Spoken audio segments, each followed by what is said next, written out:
Drahí bratia a sestry, milí poslucháči Rádia Lumen,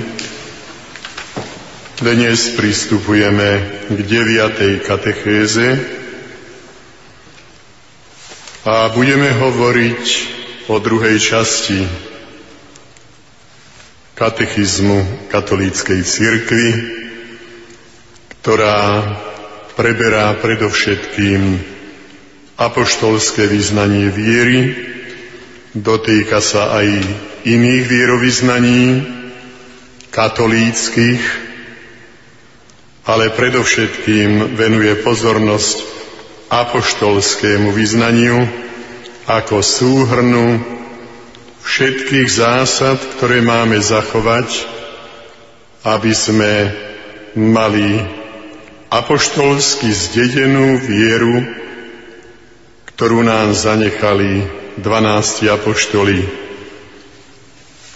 Keď sa modlíme, verím v Boha, alebo ho vyznávame pri vážnych cirkevných úkonoch, prednášame články našej viery, ktoré sú trvalé, vôbec sa nemenia, prežili stáročia a volajú sa symbolmi viery. Nimi cirkev už od svojich začiatkov vyjadrovala a odovzdávala svoju vieru rečou spoločnou všetkým veriacim. Tento súhrn viery nebol zostavený tak, aby sa páčil ľuďom, ale z celého písma boli vypraté tie najhlavnejšie prvky, ktoré tvoria jediné a úplné učenie viery. Svätý Cyril Jeruzalemský hovorí, že tak, ako v malom semienku budúceho stromu skrýva sa množstvo konárov, ale aj kvetov i plodov, aj tento súhrn viery obsahuje v niekoľkých slovách všetko náboženské poznanie, ktoré sa nachádza tak v starom, ako aj v novom zákone. Preto je treba vedieť vysvetľovať svoju vieru. Veľmi nás to obohatí. Tak ako som už častejšie spomenul, je obrovská nenahraditeľná strata, keď človek roky chodí po tejto zemi a nevie vysvetliť ani jeden článok viery. Je to škoda.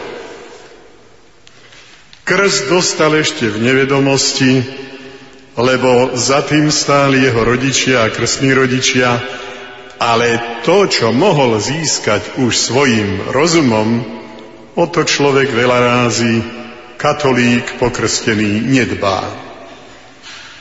Opakujem, nenahraditeľná strata.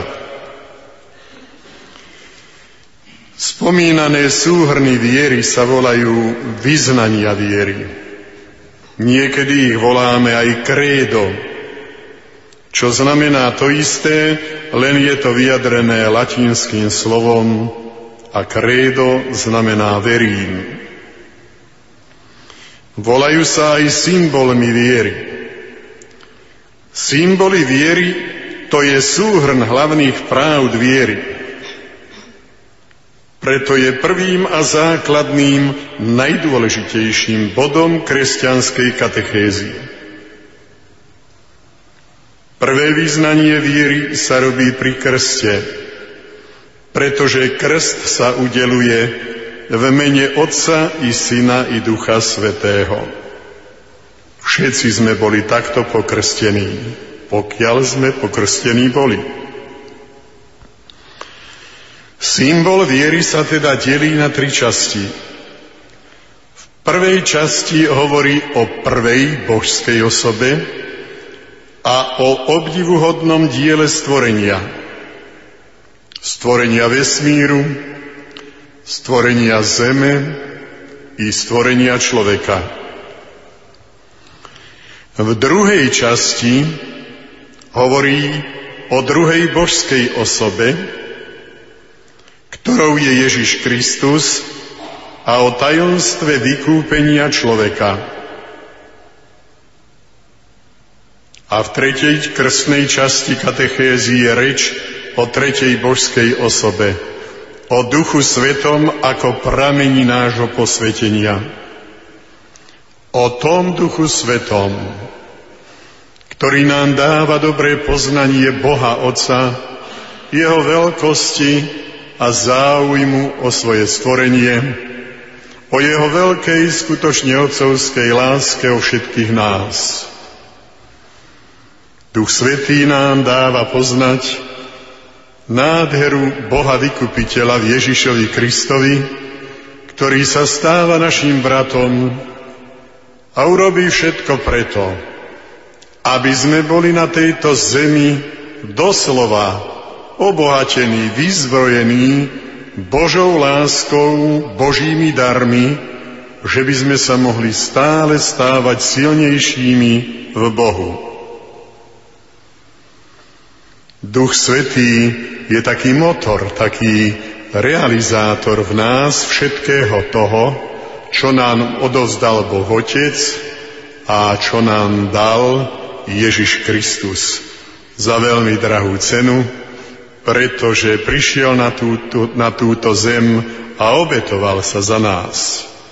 Mali by sme si to veľmi vážiť. Tieto články viery, už 3-krát spomínam, je nenahraditeľný poklad. Dávajú nám presnú orientáciu vo veľa razy zahmlenom živote, čo je potrebné nielen veriť, ale aj poriadne zachovávať, aby sme boli zakorenení vo svojom Bohu.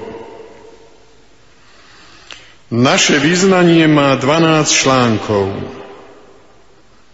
Keďže toto vyznanie viery voláme aj apoštolským vyznaním, 12 jeho článkov nám pripomína 12 apoštolov, ktorí boli prvými hlásateľmi kresťanskej viery.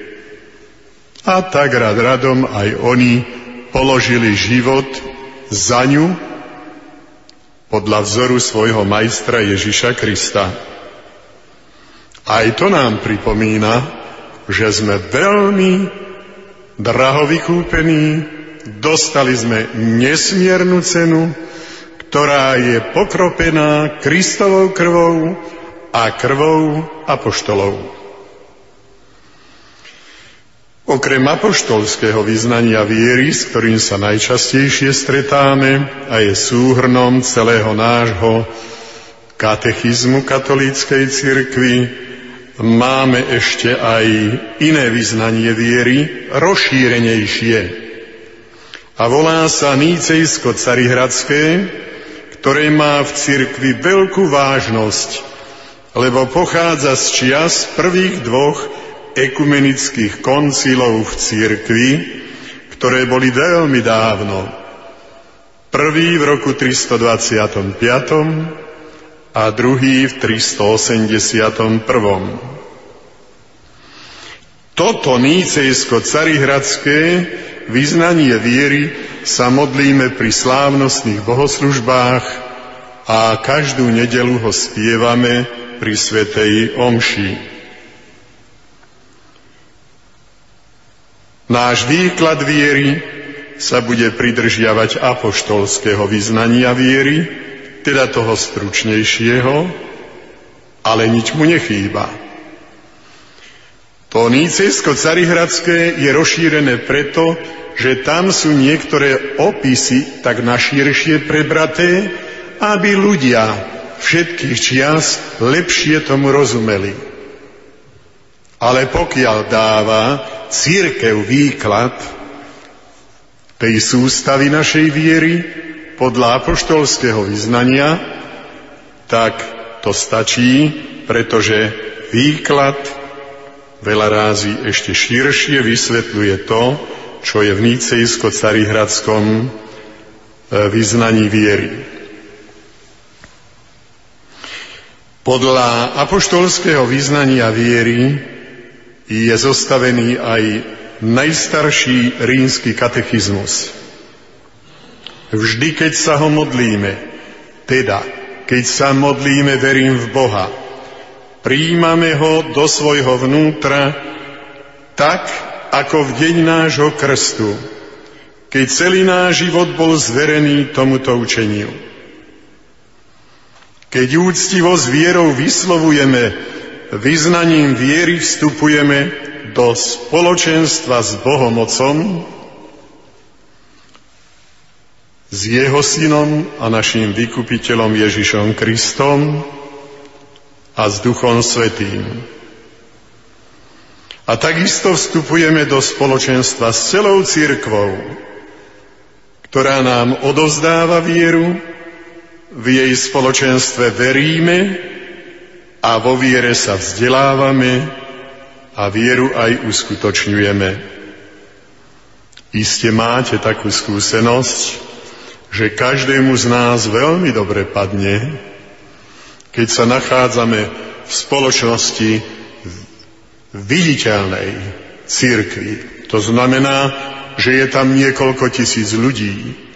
A keď všetci začnú vyznávať svoju vieru, tak je to nádherné svedectvo, že sme na toto apoštolské vyznanie veľmi viazaní a doslova odkázaní. Kto nemá tento symbol viery, pretože všelijakých náboženstiev po svete je mnoho, tak tie náboženstva nemajú žiadnu stabilitu. A nechcem teraz porovnávať, aby sa niekto náhodou neurazil, ale doslova do písmena inšie veria vo Zvolenie a inšie v Bystrici, práve preto, že nemajú unitu vo verím Boha v apoštolskom koreni. Ďakujme Bohu za to. Obrovský dar. Ten si treba vážiť tak, že ho budeme dobre poznať, že ho budeme do detailov rozumieť a podľa neho si usporiadame život. Bratia a sestry, myslím, že najkrajším ukončením dnešnej krátkej katechézy bude naše spoločné vyznanie viery, to apoštolské, teda tými istými slovami, ktorými ho vyznávali aj Kristovi priatelia, vzácni apoštoli, teda jeho vyslanci. Modlíme sa spoločne na celom Slovensku. Verím v Boha, Otca Všemohúceho, Stvoriteľa neba i zeme, i v Ježiša Krista, jeho jediného Syna, nášho Pána, ktorý sa počal z Ducha Svätého, narodil sa z Márie Panny, trpel za vlády Poncia Piláta, bol ukrižovaný, umrel a bol pochovaný, zostúpil k zosnulým, tretieho dňa vstal z mŕtvych, vystúpil na nebesia, sedí po pravici Boha Otca Všemohúceho, odtiaľ príde súdiť živých i mŕtvych, verím v Ducha Svätého, v svätú cirkev katolícku, v spoločenstvo svätých, v odpustenie hriechov, vo vzkriesenie tela a v život večný. Amen. A celkom nakoniec našej katechézy všimnime si na oko maličkosť z dnešného evanjelia a tam sme počuli, že Ježiš vzal hluchonemého na bok. Ak sme aj my duševne a duchovne hluchonemí, teda nepočujúci, a to sme do určitej miery všetci, tak každá prítomnosť na svätej omši, každá sústredená modlitba, každý vyhradený čas na čítanie písma, každý dobrý skutok, vykonaný inému, považujme za odvolanie Kristom nabok od starostí, od nášho zamestnania, aj od šomravých zástupov, aby sa nás v tej samote Kristus dotkol našich uší a Eucharistiou nášho jazyka i srdca, aby nám mohol povedať v tej našej koncentrácii ducha: otvor sa. Využíme na takéto postoje každý deň. Nájdite si chvíle, keď dáte všetko nabok, aby sa Ježiš mohol dotknúť vás, a potom budeme veľmi dobre vnútorne počuť Boha, a je to vždy výhoda, lebo budeme výborne rozumieť svojmu vlastnému životu. Amen.